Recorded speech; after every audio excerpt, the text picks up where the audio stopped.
All right, so it's very similar, but the current is going the opposite way in the field. So we still have current coming up through the center coil over to that junction.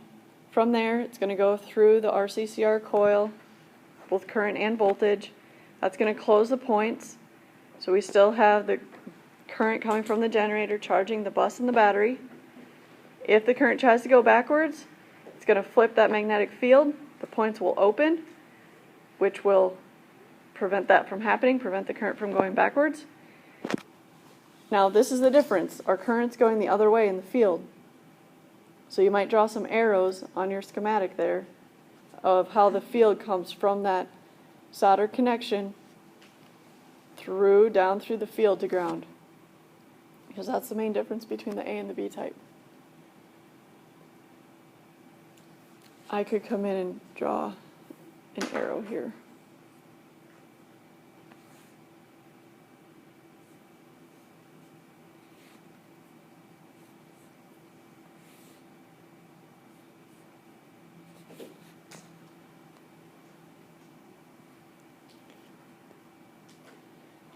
Okay, again, that's the purple there is going to be your field circuit.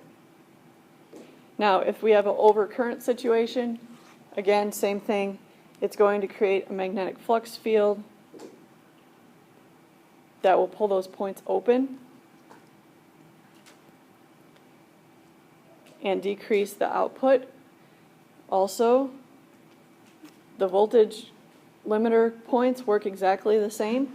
So if the current gets too high, it's going to create a magnetic field. It will pull those points open.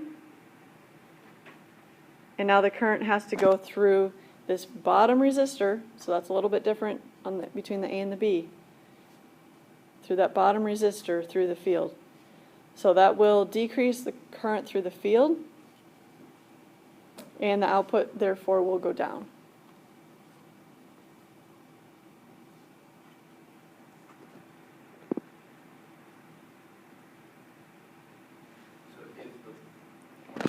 When the points are open, the current is routed this way through that resistor down to ground.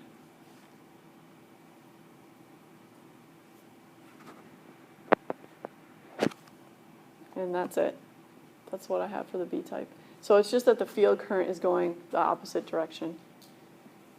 Because, as you know, the A type, the field's connected to positive inside the generator. On the B type, the field's connected to negative inside the generator.